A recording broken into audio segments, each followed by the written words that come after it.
Bienvenidos. Quiero agradecer a la Universidad Nacional Autónoma de México y al Instituto Nacional de Educación Médica Continua por la invitación para dar esta plática.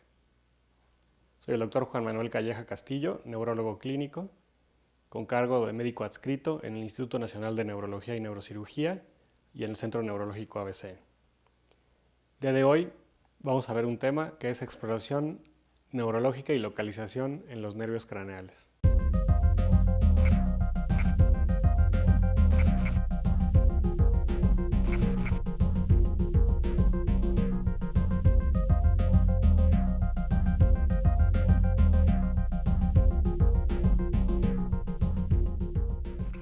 Los nervios craneales nos dan mucha información al respecto de la patología que pueda tener el paciente y nos da una localización precisa para las lesiones, ya sea faciales, craneales o del sistema nervioso central.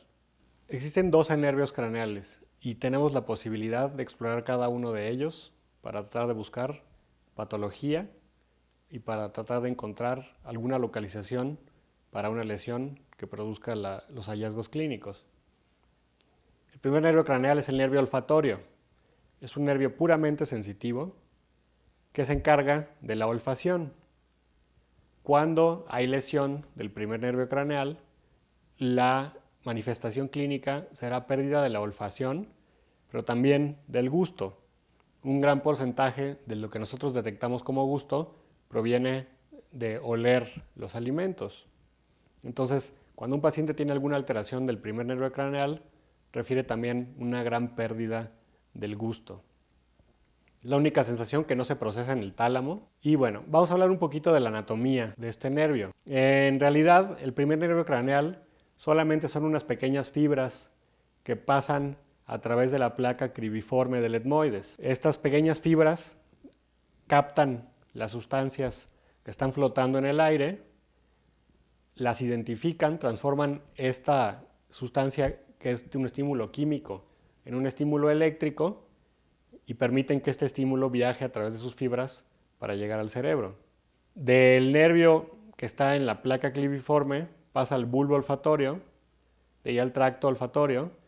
Hay una decusación que reparte las fibras para ambos lados del cerebro y de ahí pasa al cerebro contralateral y a la corteza olfatoria, que está colocada en la parte medial del lóbulo temporal. Es muy importante que en un paciente con alteración olfatoria le hagamos una historia clínica precisa. Las causas principales que debemos investigar son antecedentes de trauma, golpes en la cabeza que a veces no son muy importantes, el antecedente de tabaquismo. Todos los pacientes que fuman tienen alguna alteración en la olfacción. La gente que tiene infecciones de vías respiratorias altas en forma muy frecuente también tendrán alteración en la olfacción. Hay enfermedades sistémicas, por ejemplo las alergias, las enfermedades reumatológicas y toda una serie de enfermedades que provocan alteración en el primer nervio craneal. Y el estar cerca de fábricas, el estar expuesto a thinner, a solventes, algunos medicamentos y el uso de drogas, por ejemplo la cocaína, van a destruir la mucosa olfatoria y van a provocar una disminución en la olfacción. Para explorar a un paciente en términos de su primer nervio craneal, lo primero que tenemos que ver es si las narinas están permeables. Si hay una mucosidad muy importante o en ocasiones hay objetos, canicas, cacahuates, sobre todo en los niños, que están tapando una narina, ese paciente no va a poder tener una olfacción normal. Entonces, ya que vimos que son permeables las narinas, vamos a acercar alguna sustancia que tenga un olor a las narinas. Esta sustancia no debe ser irritante. Por ejemplo, no debemos utilizar amoníaco, no debemos utilizar alcohol, porque esto estimula las fibras dolorosas del quinto nervio craneal y nos puede no permitir investigar el primer nervio craneal propiamente. Es muy importante que exploremos al paciente con los ojos cerrados, porque el paciente, si ve la sustancia que le estamos acercando, puede identificarla en forma visual y no identificar el olor que le estamos acercando. Y como lo hacemos esto, es que vamos a ocluir una narina, a la otra narina le acercamos la sustancia que muy comúnmente es café o muy comúnmente es esencia de naranja o muy comúnmente son sustancias que utilizan para cocinar y le pedimos al paciente que detecte el olor. Es más importante que el paciente perciba el olor, que detecte algún olor, a que lo identifique. Ya de acuerdo a qué tanto el paciente está familiarizado con el olor, ya nos podrá decir, por ejemplo, si conoce muy bien el café, si lo toma con frecuencia, pues nos podrá identificar muy bien que es café lo que está oliendo. Pero eso depende del paciente y no es tan importante. Lo importante es que perciba algún olor. ¿Ok? Dado que la vía olfatoria está decusada y se reparte hacia los dos lados del cerebro, no hay lesiones posteriores al quiasma olfatorio que provoquen alteraciones unilaterales en la olfacción. Toda alteración unilateral en una sola narina de la olfacción es del nervio muy anterior. ¿Cuáles son las principales causas de afección olfatoria? La causa más común son infecciones repetidas de las vías aéreas. Otra causa muy común es el trauma, que hace que se destruya el nervio olfatorio. Las enfermedades nasales y sinusales también son una causa común de esto, y la idiopática también no es rara. Es importante enfatizar que hay causas neurológicas graves que solamente pueden dar alteración olfatoria como una manifestación o que pueden dar alteración olfatoria aunada a otro tipo de síntomas. Por ejemplo, los tumores de la superficie orbital del cerebro, los meningiomas del surco olfatorio, meningioma del plano esfenoidal, nos van a dar una alteración específicamente en la olfacción que se puede acompañar de la lesión del nervio óptico ipsilateral. El paciente va a tener alteración en la olfacción, por ejemplo, del lado derecho, y una alteración de la visión del mismo lado. Hay ocasiones en que tumores ya bastante extensos en estas localizaciones nos van a dar el llamado síndrome de Foster-Kennedy, en que hay una anosmia unilateral, una alteración del nervio óptico ipsilateral con alteración de la visión y con atrofia, pero provocan también estas grandes lesiones hipertensión endocraneal y eso provoca un papiledema en el otro nervio óptico. Entonces lo que observamos es esto, en el fondo de ojo. En la imagen que tienen a su derecha se ve la papila, que es la emergencia del nervio óptico a nivel del fondo de ojo, pálida, bien delimitada y con disminución en su vasculatura. Este paciente tiene atrofia papilar de ese lado. En el otro lado se ve la papila protruyente con algunas hemorragias alrededor y con pérdida de los bordes. Ahí hay un papiledema. Entonces este es un paciente con un meningioma de la base del cráneo que está provocando atrofia papilar, está provocando anosmia de ese mismo lado y del otro lado provoca papiledema. Esto es un hallazgo que nos debe hacer llevar al paciente inmediatamente a un estudio de imagen. Hay otras causas neurológicas que les mencionaba, el uso de cocaína, cada vez más frecuente en nuestro medio, que van a provocar anosmia, el uso de la exposición a toxinas, ya sea la exposición laboral o por hobby de toxinas, y el trauma. Hay ocasiones en que los pacientes van a presentar no solo disminución de la olfacción, sino que van a tener fenómenos positivos, fenómenos anormales en términos de la olfacción. La parosmia es la detección de un olor inadecuado, en que se les da a oler una cosa y ellos detectan otra. La cacosmia es la detección de un dolor desagradable, y esto se relaciona mucho con alteraciones psiquiátricas. Pacientes que todo el tiempo sienten que están oliendo objetos putrefactos o que huele a caño. Son pacientes que muy comúnmente tienen alteraciones psiquiátricas. También hay un tipo de crisis epilépticas que se llaman crisis uncinadas, en que el paciente tiene alucinaciones olfatorias. Y estos generalmente son crisis parciales complejas o crisis parciales simples con síntomas psiquiátricos que se preceden de una aura olfatoria. Y esto proviene de la corteza olfatoria en el lóbulo temporal medial. Una vez que se ha explorado el primer nervio craneal, con esta forma sencilla, nada más detectando la olfacción que tiene el paciente, podemos pasar a explorar el segundo nervio craneal, que es el nervio óptico. Primero vamos a hacer una inspección general del ojo y vamos a buscar el arco corneal, el anillo de Kaiser-Fleischer, que son anillos que están alrededor de la córnea y que nos pueden hablar de distinta patología. Vamos a ver la agudeza visual del paciente, vamos a ver su capacidad para ver colores, le vamos a hacer al paciente una campimetría por confrontación y finalmente vamos a ver el fondo de ojo del paciente y vamos a explicar cada uno de estos. La agudeza visual se puede explorar en dos formas. Con una carta de Snellen, que es la carta que utiliza el oftalmólogo y que está colocada sobre la pared, a 6 metros más o menos de distancia del paciente, y de acuerdo a lo que pueda ver el paciente con un ojo y con el otro ojo, vamos a decir que tiene visión normal, es decir, de 20/20, o disminuida, ya sea de 20/40, 20/100, de acuerdo a lo que pueda ver el paciente. ¿Cómo lo vamos a explorar esto? Vamos a pedir al paciente que se tape un ojo y que observe primero las letras más grandes, que nos la diga, y luego las letras más pequeñas. Y podemos ver hasta dónde el paciente puede ver con soltura. Una vez que hemos detectado hasta dónde ve el paciente, vamos a tapar este ojo y vamos a explorar el otro ojo. Si el paciente presenta alteración en la agudeza visual, podemos utilizar un estenopeico. Nos va a ayudar a corregir cualquier alteración en la refracción. De forma que si hay corrección, le vamos a achacar la disminución de la agudeza visual a alteración de refracción. Y si no hay corrección con estenopeico, sabemos que estamos viendo una alteración en el nervio craneal propiamente.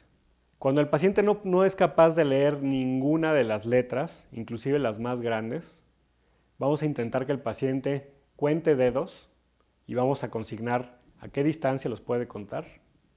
Vamos a ver si percibe movimiento, ya sea de nuestro puño o de nuestra mano abierta. Si no percibe movimiento, vamos a ver si percibe la luz de una lámpara.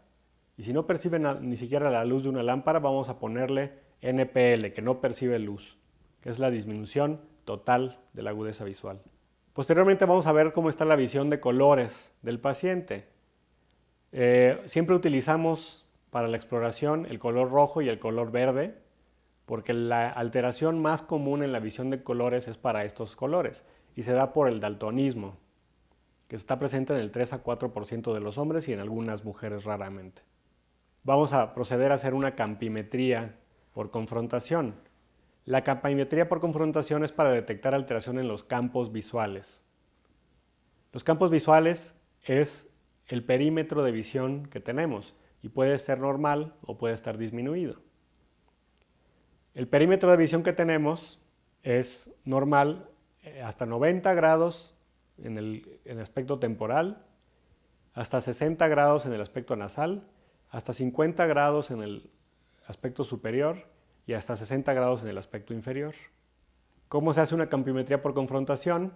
Se pone uno a una distancia de más o menos 1 metro del paciente e idealmente más o menos a la misma altura en la que está el paciente. Le pedimos al paciente que ocluya uno de sus ojos y nosotros vamos a cerrar el ojo correspondiente, el que tiene directamente enfrente el paciente. Y en el otro ojo, en el que tiene el paciente abierto y que nosotros también tenemos abierto, vamos a probar los 4 cuadrantes, a ver si hay alguna disminución.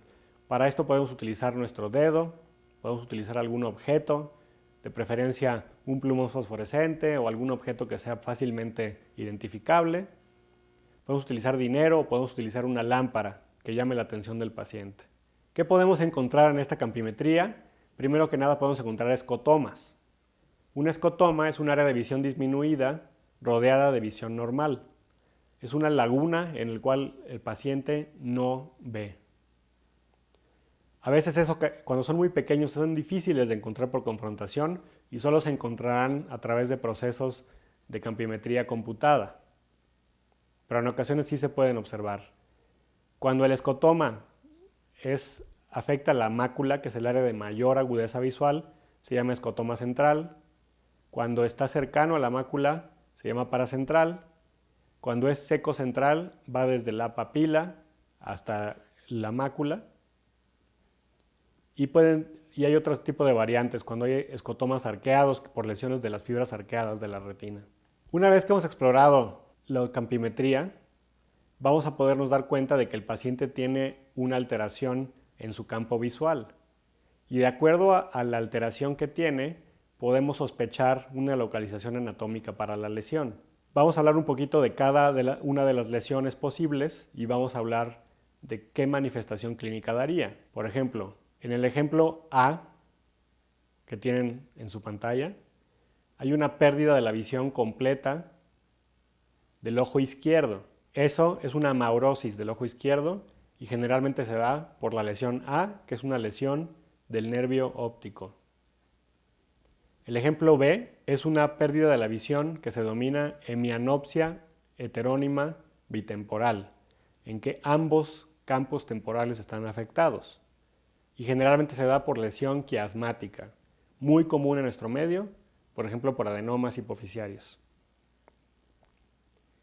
El ejemplo D es una hemianopsia que le decimos homónima porque es del mismo lado y en este caso es derecha y se da por una lesión del tracto óptico posterior al quiasma. Luego, las fibras visuales se abren en las radiaciones visuales que involucran prácticamente todo el lóbulo parietal y el temporal, entonces generalmente no se destruyen todas a un tiempo.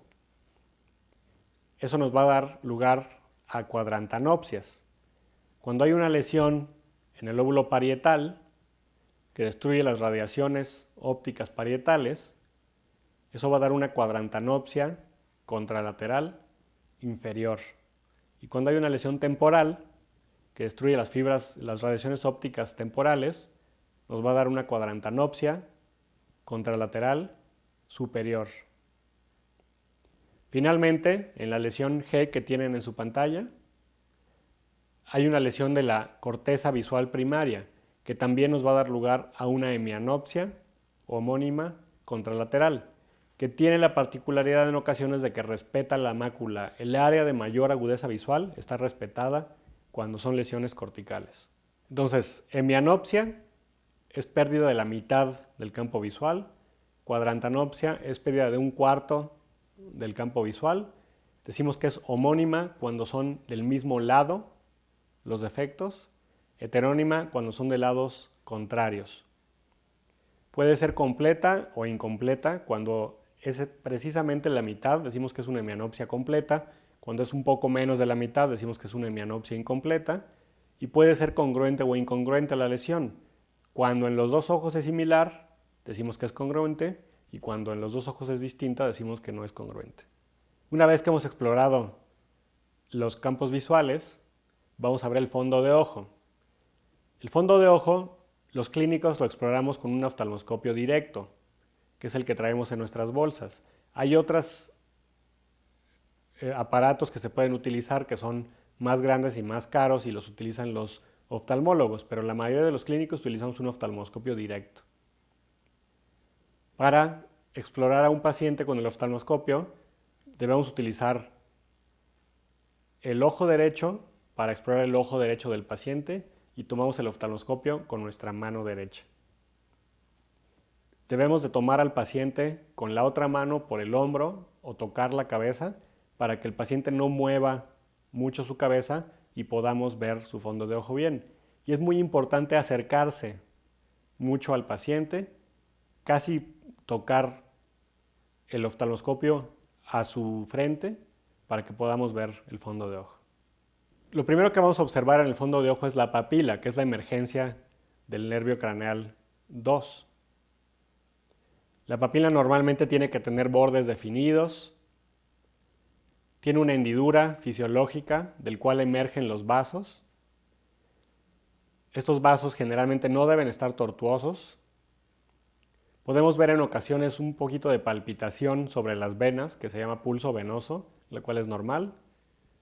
Debemos de ver la papila de un color rojo anaranjado, que es normal. Y debemos de descartar que el paciente tenga hemorragia. Esa que tienen ustedes ahí es una papila normal, en un fondo de ojo sano. Cuando hay un aumento de la presión intracraneal, la papila empieza a protruir hacia adentro del ojo. Entonces en las imágenes ustedes pueden ver que los bordes de la papila están perdidos. Hay un borramiento papilar que le decimos papiledema. Los vasos también están tortuosos. siguen un camino tortuoso. Y hay estas hemorragias que son llamadas hemorragias en flama, que nos hablan de hipertensión endocraneal. Cuando hay un gran daño del segundo nervio craneal y es un daño crónico, va a haber una atrofia papilar. Es lo contrario del papiledema. La papila se retrae. Y entonces vamos a ver los bordes muy bien delimitados. Vamos a ver la papila demasiado clara y blanca en ocasiones. Y vamos a ver poquitos vasos en el interior de la papila. Se puede decir que se ve como el interior de una tapa de un frasco como de mermelada. Blanco y bien delimitado de los bordes. Ya que hemos explorado el segundo nervio craneal, vamos a pasar a explorar los movimientos oculares. Los nervios craneales que se involucran en los movimientos oculares es el tercer nervio craneal, el cuarto nervio craneal y el sexto nervio craneal. Para el tercer nervio craneal debemos conocer su anatomía básica. Debemos de saber que emerge en el mesencéfalo, en la parte rostral, y tiene un trayecto corto en las cisternas perimesencefálicas y ingresa al seno cavernoso. El cuarto nervio craneal también está en el mesencéfalo, pero emerge por la parte dorsal. Se decusa, es el único nervio craneal que se decusa, rodea el mesencéfalo y también ingresa al seno cavernoso. El cuarto nervio craneal va a inervar el músculo oblicuo superior, que tiene por fin girar el ojo hacia abajo y hacia adentro, es decir, realiza aducción e inferoversión. Y finalmente el sexto nervio craneal, que emerge a nivel del puente. Sube por el clivus, que es una estructura ósea que está en la base del cráneo, e ingresa también al seno cavernoso. Estos tres nervios craneales, con sus distintas acciones, nos van a dar todos los movimientos oculares que se pueden hacer. El cuarto nervio craneal, como les dije, va a hacer el ojo hacia adentro y hacia abajo. El sexto nervio craneal es el abducens, hace abducción del ojo, es decir, lo va a hacer hacia la parte lateral de la cabeza. Y todos los demás movimientos oculares serán responsabilidad del tercer nervio craneal. ¿Qué le vamos a explorar a los movimientos oculares? Vamos a explorar la mirada primaria, es decir, cuando el paciente está viendo hacia el frente, cómo está su mirada, si no está girada hacia un lado o hacia el otro, o si es conjugada esta. Finalmente vamos a ver los reflejos de la pupila, si están conservados o no están conservados. Entonces, estas son las distintas acciones que puede realizar el ojo. Puede haber una supraversión por el recto superior, que es inervado por el tercer nervio craneal. Puede haber una aducción, que es dirigir el ojo hacia la nariz, por el recto medio, también inervado por el tercer nervio craneal. Puede haber inferoversión por el recto inferior, que también es inervado por el tercer nervio craneal. Puede haber intorsión y extorsión, que es girar el ojo en un sentido o en otro, y esto está dado por los músculos oblicuos.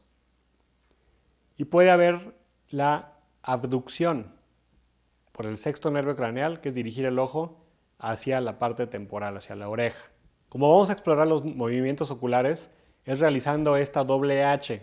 Tenemos el paciente mirando hacia el frente y le pedimos que gire hacia arriba y hacia abajo. Luego le hacemos que voltee hacia la derecha y le pedimos que vea hacia arriba y hacia abajo. Y luego le hacemos que voltee hacia la izquierda y le pedimos que gire hacia arriba y hacia abajo los ojos. Y ahí hemos observado todos los movimientos oculares y si el paciente los puede realizar en forma adecuada. Esto lo podemos hacer diciéndole al paciente que siga nuestro dedo o que siga algún hisopo o alguna lámpara o cualquier cosa que tengamos a la mano. Una vez que hemos visto si hay alteración de los movimientos oculares, vamos a explorar los reflejos pupilares, específicamente el reflejo fotomotor y el reflejo consensual. El reflejo fotomotor es un reflejo en que al poner luz en un ojo del paciente, la pupila se contrae. Cuando el paciente pierde la capacidad de contraer su pupila por el estímulo de la luz, decimos que hay una lesión simpática, una lesión del tercer nervio craneal que lleva a esta vía. Una causa muy común de afección del tercer nervio craneal es la compresión del nervio. Y lo que vamos a observar es que la pupila está midriática, está aumentada de tamaño y no va a tener respuesta con el reflejo fotomotor. ¿Okay? Esto es una cosa muy urgente porque una causa muy común de esto es herniación del cerebro sobre el tercer nervio craneal. Y eso es una cosa que pone en peligro la vida del paciente. Entonces, de inmediato, el paciente debe ser sometido a estudios para ver cuál es la causa de esto y debe ser corregido si es posible. Otra lesión que podemos tener es la lesión simpática, que es el síndrome de Horner, que consiste en miosis, o sea, pupila pequeña, ptosis, o sea, párpado caído, y anhidrosis, o sea, pérdida de la sudoración en la mitad de la cara. La vía simpática viene desde el hipotálamo, a través del tallo cerebral, a la médula cervical, y ahí surge a través del ganglio cervical superior en un plexo que rodea la carótida y que regresa al ojo. Una lesión en cualquier sitio de esta vía puede dar una lesión simpática y un síndrome de Horner. Otro reflejo es el consensual. El reflejo consensual es la contracción de la pupila del ojo contralateral cuando estimulamos con luz un ojo. Y la fisiopatología es exactamente la misma. Es una vía que va hacia los dos ojos. Y finalmente nos queda el reflejo de acomodación. El reflejo de acomodación nos habla de que el paciente tiene una contracción pupilar cuando ve objetos cercanos y una dilatación pupilar cuando ve objetos lejanos. Y hay lesiones específicas en que puede estar alterada el reflejo de acomodación. Por ejemplo, en los pacientes que tienen sífilis, que ya es menos común que antes, pero hay un resurgimiento de la sífilis ahora en nuestro medio, hay una cosa que se llama la pupila de Argyll-Robertson. Esta pupila de Argyll-Robertson tiene la característica de que sí tiene reflejo consensual, pero no tiene reflejo fotomotor. Otra variante de eso es la pupila de Addy, que se presenta mucho en mujeres jóvenes, en que hay una disminución en estos reflejos, pero sí están presentes y no indican ninguna patología. Cuando un paciente tiene una alteración en el reflejo fotomotor y arrojamos luz sobre uno de sus ojos, a la hora que pasamos la luz, la lámpara, al otro ojo, hay una respuesta paradójica. Esta pupila, en lugar de contraerse, se va a dilatar.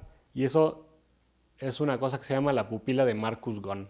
Y nos habla de un defecto pupilar aferente, una lesión específica del nervio óptico.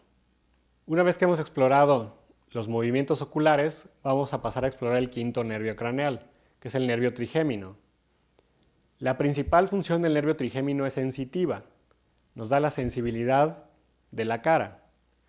Y para explorarlo vamos a revisar la sensibilidad en la frente, en la maxila y en la mandíbula, que son las tres ramas del quinto nervio craneal. Y vamos a ver si esta sensibilidad es simétrica, si es igual en un lado de la cara que en el otro lado de la cara. Si hay una disminución en la sensibilidad en la mitad de la cara, sabremos que es una lesión del quinto nervio craneal, lo que tiene el paciente. El otro aspecto de la función del quinto nervio craneal es la masticación. Es el aspecto motor de la función del quinto nervio craneal. Al paciente se le puede decir que cierre la boca fuertemente e intentamos abrírsela. Una forma que tenemos para ver el quinto nervio craneal si tiene alguna alteración es ver el reflejo corneal, en que estimulamos con un hisopo con mucha suavidad la córnea y el paciente no cierra el ojo. Eso nos habla también de alteración en la sensibilidad, que es parte del quinto nervio craneal. Posteriormente vamos a explorar el séptimo nervio craneal, es el nervio facial. De lo que se encarga el nervio facial es de los movimientos de la mímica facial, de los movimientos que utilizamos para hablar, para gesticular, para expresarnos de forma no verbal. Y también se encarga del gusto de los 2/3 anteriores de la lengua. El nervio facial emerge a nivel del puente, por la parte anterior del puente. Y si hay una lesión del nervio facial, podemos sospechar una localización a este nivel. Inerva, como yo les decía, todos los músculos faciales, y los músculos llamados de la expresión facial. Aquí es muy importante que determinemos cuando un paciente tiene una alteración del nervio facial, si es una alteración central o una alteración periférica. Cuando hay una lesión central del nervio facial, solamente se afectan los movimientos de la mitad inferior de la cara, por la doble inervación cortical del núcleo del facial. Entonces, cuando es una lesión central, solamente se afectan los movimientos de la mitad inferior de la cara. Cuando hay una lesión periférica del nervio facial, es decir, ya que emergió del sistema nervioso, se lesiona, va a haber una afección de los músculos de toda la cara, incluyendo la frente. Entonces, cuando un paciente tiene afección del movimiento de la cara que incluye la frente, podemos hablar de una lesión periférica. Ya que hemos revisado el séptimo nervio craneal, vamos a revisar el octavo nervio craneal, que tiene el aspecto auditivo y el aspecto vestibular.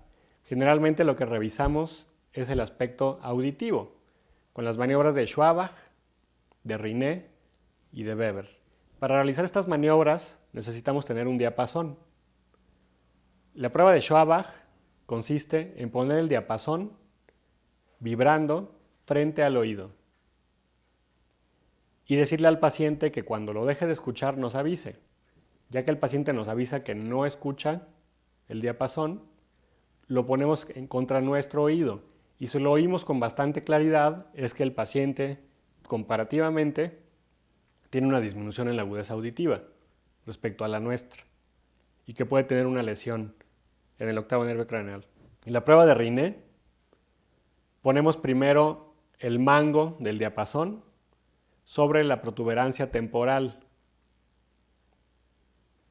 Entonces va a haber una transmisión ósea y el paciente va a escuchar la vibración. Le decimos que nos diga cuando deja de escucharla y cuando la deja de escuchar ponemos las ramas del diapasón frente a su oreja. El paciente debe de escuchar nuevamente el sonido del diapasón porque la transmisión aérea es más eficiente que la transmisión ósea. Si el paciente no escucha por la vía aérea la vibración del diapasón, podemos considerar que hay una lesión en el oído medio. Y finalmente, en la prueba de Weber, se golpea el diapasón para que vibre, se le pone en la frente al paciente y el paciente nos refiere si lo escucha de un lado, del otro lado o de ambos lados. Si no lo escucha de un lado, podemos considerar que hay una lesión del octavo nervio craneal de ese lado. Y esta es la vía por la que se afecta esto. Como ustedes pueden ver, de la cóclea, a través del octavo nervio craneal, ingresa el estímulo auditivo, se reparte hacia los dos lados del cerebro y sube hacia los dos hemisferios cerebrales. Por eso, cuando tenemos una lesión en un lado del cerebro, no perdemos la audición del otro lado. Perdemos la audición o de ambos lados o no disminuye la audición. Posteriormente vamos a explorar los nervios craneales 9 y 10. Los nervios craneales que se encargan de la deglución. Es el glosofaringeo y el vago. Estos nervios craneales se van a encargar de mover los músculos faríngeos, de mover el paladar blando y se van a encargar de integrar el reflejo nauseoso. Para explorar estos nervios craneales, vamos a pedirle al paciente que abra la boca, vamos a observar su paladar blando en reposo, es decir, sin hacer ningún esfuerzo. Vamos a pedirle que diga A en forma prolongada y vamos a observar la elevación del paladar blando. Y si hay alguna asimetría o no hay elevación del paladar blando, vamos a considerar que hay lesión de los nervios craneales 9 y 10. Posteriormente, el nervio espinal o accesorio, que es el nervio craneal 11, que tiene por función inervar el músculo trapecio y el esternocleidomastoideo. Y esto hace que la cabeza gire y que los hombros se levanten. Y para explorarlo, vamos a hacer precisamente que el paciente gire su cabeza y que el paciente levante los hombros. Y si el paciente tiene una alteración para realizar alguna de estas acciones, sabemos que tiene una alteración en el 11º nervio craneal. Y finalmente, vamos a hablar del nervio hipogloso, que es el nervio craneal 12. El 12º nervio craneal se encarga de los movimientos de la lengua. Y vamos a explorar los movimientos de la lengua para ver la integridad del 12º nervio craneal. Lo vamos a hacer en reposo. Le pedimos al paciente que abra la boca sin sacar la lengua y vamos a ver si la lengua está desviada hacia un lado o hacia el otro o si está atrófica. Y luego le vamos a pedir al paciente que protruya su lengua y vamos a ver si hay una desviación de la lengua. Por la forma como están distribuidos los músculos de la lengua, si hay una desviación, por ejemplo a la izquierda, nos habla de que hay una lesión del 12º nervio craneal izquierdo. Es decir, la desviación de la lengua señala al lado de la lesión del nervio craneal. Posteriormente, le podemos pedir al paciente que dirija la lengua hacia un lado, hacia el otro, hacia arriba, hacia abajo, o que empuje nuestros dedos a través de su cachete, para poder ver si la fuerza de la lengua es normal. Ya para terminar, les puedo comentar que en muchas ocasiones los nervios craneales se afectan juntos. Puede haber una afección de un solo nervio craneal aislado, pero en muchas ocasiones puede haber afección de varios nervios craneales. Y si, por ejemplo, vemos una afección del tercer nervio craneal junto con una afección del cuarto, del sexto nervios craneales y de la rama B1 y B2 del trigémino, es decir, la rama orbicular y la maxilar del trigémino, podemos considerar que hay una lesión en el sitio donde discurren juntos estos nervios. En este caso, es un síndrome del seno cavernoso que nos está afectando todos estos nervios. Otra alteración muy común es el síndrome del ángulo pontocerebeloso. Entre el puente y el cerebelo se forma un ángulo donde emergen el quinto nervio craneal, o sea, el trigémino, el séptimo nervio craneal, o sea, el facial, el octavo y el noveno nervios craneales. Cuando vemos una alteración conjunta de estos nervios craneales, podemos sospechar que hay una lesión que está afectando el ángulo pontocerebeloso. Otra situación es que podemos encontrar un síndrome alterno, en que hay una alteración de la vía piramidal o una alteración de las vías sensitivas largas aunada a una afección contralateral de los nervios craneales. Y de lo que esto nos habla es de que hay una lesión en el tallo cerebral que está lesionando los nervios craneales de ese mismo lado, que no se decusan, y que está afectando las vías largas que se decusan. Y por eso hay una afección alterna. Ipsilateral para los nervios craneales y contralateral para las vías largas. Un síndrome alterno que se ve con mucha frecuencia es el síndrome de Wallenberg, en que hay una lesión vulvar lateral y que se acompaña de todo un espectro de síntomas que son muy identificables. Afección del quinto, del noveno, del décimo y del 11º nervio craneales, síndrome de Horner ipsilateral, síndrome cerebeloso ipsilateral y afección sensitiva propioceptiva ipsilateral. Y esto se acompaña de una afección sensitiva exteroceptiva contralateral, que se decusa más abajo, a nivel de la médula espinal. Y eso nos da el síndrome alterno de Wallenberg. Como conclusión al respecto de la exploración de los nervios craneales, les puedo decir que es una exploración muy relevante, que nos da mucha información al respecto de la localización de una lesión en el tallo cerebral y nos puede dar una localización muy precisa. En ocasiones es inclusive hasta milimétrica la localización de la lesión que nos dan la alteración de los nervios craneales. Es muy importante conocer la función de los nervios craneales y muy importante conocer las manifestaciones clínicas de su disfunción. Esto nos dará mucha información clínica y nos dará la pauta para saber cuándo debemos estudiar a un paciente y cuándo el paciente tiene alguna alteración que no es de peligro. Es muy importante reconocer la normalidad porque con mucha frecuencia es señal de que el paciente cursa con un proceso neurológico que puede poner en peligro su vida. Muchas gracias.